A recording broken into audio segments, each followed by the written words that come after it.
दाखवलं, महिलांच्या पर्स, महिलांचं सामान काय करतायत त्या. आता काल आपण पाहिलं असेल, या राज्याचे माजी मुख्यमंत्री शिवसेनेचे पक्षप्रमुख उद्धव ठाकरे यांचं हेलिकॉप्टरमधून उतरत असताना त्यांच्या तपासण्या झाल्या. आमच्याकडे पैसे आहेत, ज्यांच्याकडे जे खोक्यांचं वितरण ज्यांच्याकडून सुरू आहे त्यांच्यावरती हात टाकला नाही, त्यांच्या तपासण्या नाहीत, त्यांचे पैसे अगदी व्यवस्थित पोचत आहेत. ह्याच तपासणी नाक्यांना मॅनेज करून किंवा या लोकांना मॅनेज करून निवडणूक आयोगानं निष्पक्षपातीपणानं तपासण्या करायला काहीच हरकत नाही. अनेक विधानसभा मतदारसंघात गुजरातच्या आमदारांनी अनेक मंत्री आलेले आहेत. ते काय हात हलवत आले आहेत का? ते का हात हलवत आलेत? येताना काय ढोकला आणि फाफड्या घेऊन आलेत का? कोण कुठे कसं पैशाचं वाटप करतंय याची माहिती आम्ही वारंवार देत असतो. हे एकनाथ शिंदे यांच्या लोकांना 25-25 कोटी रुपये पोचलेत आतापर्यंत. काही नाक्यांवर सांगोल्यामध्ये पकडण्यात आले, 15 कोटी पकडले. कोणाचे काय सांगितलं का? गाडी कोणाची आम्हाला माहिती आहे, गाडीत कोण होता आम्हाला माहिती आहे. 15 कोटी पकडले आणि फक्त 5 कोटी रेकॉर्डवर दाखवले. 10 कोटीचा हिशोब कुठे आहे? ठिकठिकाणी हे जे सुरू आहे. पण काल माननीय उद्धव ठाकरे यांची तपासणी करण्याला आमचा अजिबात आक्षेपच नाहीये. सगळ्यांना समान न्यायानं निवडणूक आयोगानं वागवायला पाहिजे. मग त्याच्यामध्ये राज्याचे मुख्यमंत्री असतील, गृहमंत्री असतील, प्रधानमंत्र्यांच्या ताफ्यातून बॅगा उतरत नाहीत का? कसल्या बॅगा असतात? अमित शहाच्या ताफ्यातून बॅगा उतरत नाहीत का? लोकसभा निवडणुकीच्या वेळेला मी स्वतः एक व्हिडिओ केलाय. 1 तासासाठी नाशिकमध्ये मुख्यमंत्री आले प्रचारासाठी एका सभेला आणि त्यांच्या हेलिकॉप्टरमधून 15 ते 16 मोठ्या बॅगा उतरल्या, अशा मोठ्या मोठ्या सुटकेस. एवढे कपडे माणूस घेऊन जातो का 1 तासासाठी? शिंदे शिर्डीला गेले प्रचाराला, तेव्हाही त्यांच्या विमानातून ज्या बॅगा उतरल्या त्याचाही व्हिडिओ आम्ही प्रसारित केला होता ना. त्या बॅगा कसल्या होत्या? 2 तासासाठी थांबले एका हॉटेलात जाऊन आणि इतक्या बॅगा उतरल्या. काय तुम्ही आमच्या तपासण्या करता? काहीच हरकत नाही करायला. ह्यांच्या कोणी करायच्या? करणार आहात की नाही? काही यंत्रणा विकत घेतली गेलेली आहे की खोके तुम्हालाही पोचलेत? हा आमचा साधा प्रश्न आहे. तुमच्या बोलल्यानंतर त्यांचा व्हिडिओ देखील व्हायरल झाला होता. कोणाचा व्हिडिओ? अरे सोडा हो, एकनाथ शिंदेला तुमच्यापेक्षा मी जास्त ओळखतो. तर महाविकास आघाडीच्या सध्या सभा होत्या, बाळासाहेबांचा फोटो आहे, परंतु बाळासाहेबांचं नाव देखील घेतलं जात नाही असं उद्धव ठाकरेंवर टीका केलेली बघा ते आणि प्रचार फक्त तुम्ही पंजाबचा करताय. कोण पंजाब? बघा राज ठाकरे काय म्हणतात त्याला महाराष्ट्रात काही किंमत नाही. मोरारजी देसाई नंतर गुजरात आणि महाराष्ट्राचं नेतृत्व त्यांना करण्याची इच्छा आहे. गुजरात आणि महाराष्ट्र एकाच वेळेला, गुजराती आणि पण त्यांना महाराष्ट्रात त्यांच्या पक्षाला फार स्थान आहे असं मला वाटत नाही. मोरारजी देसाई नंतर राज ठाकरेच. महाराष्ट्राच्या आणि मराठी अस्मितेच्या स्वाभिमानाविषयी त्यांच्या मनात नक्की काय आहे, आमच्या मनात शंका कायम राहिली. उद्धव ठाकरे हे महाराष्ट्राच्या स्वाभिमानाचा, अस्मितेचा प्रचार करतात. उद्धव ठाकरे यांची लढाई ही महाराष्ट्राच्या स्वाभिमानाची आहे. शरद पवार साहेबांची लढाई महाराष्ट्राच्या स्वाभिमानाची, हे लक्षात घ्या. हे दोन्ही पक्ष आणि दोन्ही नेते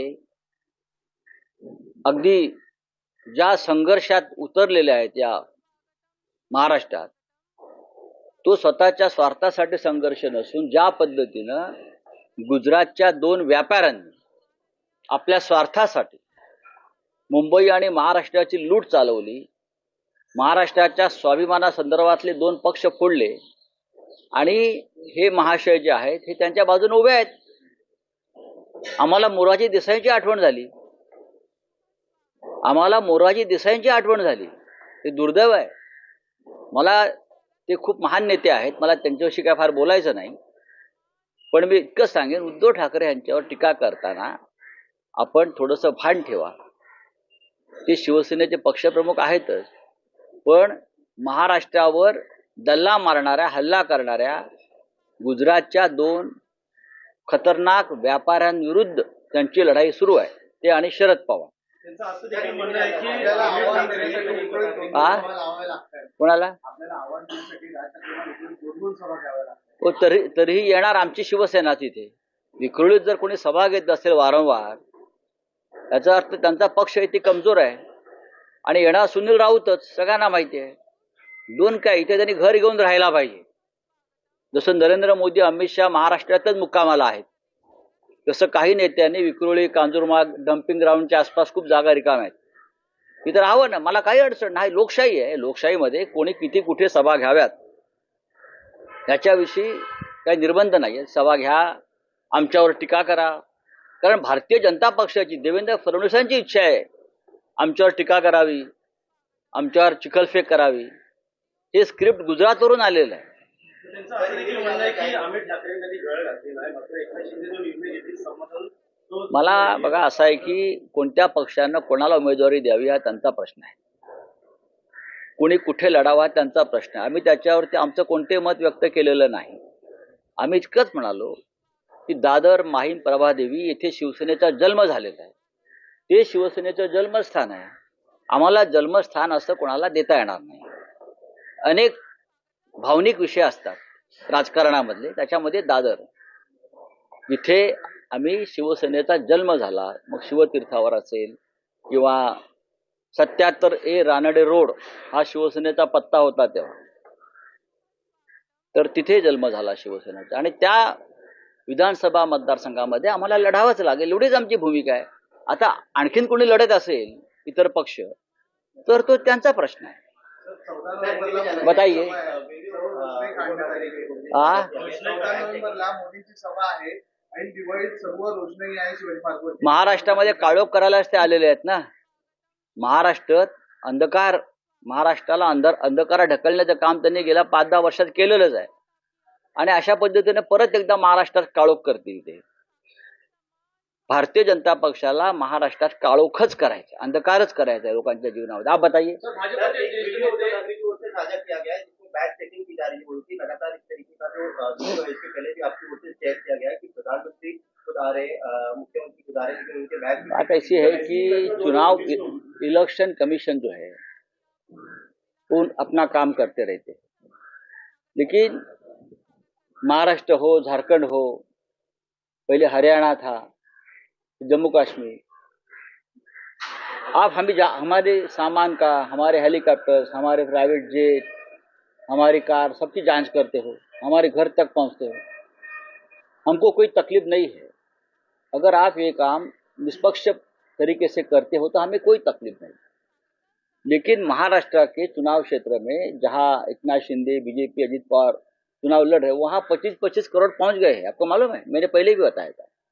हमने वीडियो भी दिखाए थे लोकसभा के चुनाव में, कैसे 20-20 बैग हेलीकॉप्टर से उतर रही है. क्या किया? आप हमारा सामान चेक करिए.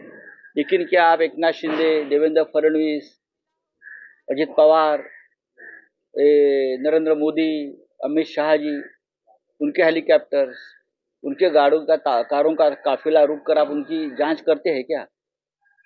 उसमें अंदर क्या है? चड्डी बनियन है क्या? सिर्फ क्या है बैग में उनके? देख लीजिए. महाराष्ट्र में जिस तरह से पैसे का डिस्ट्रीब्यूशन चल रहा है, क्या चुनाव आयोग के जो ऑब्जर्वर है उनको ये दिखता नहीं? हमने बार बार उनको बताया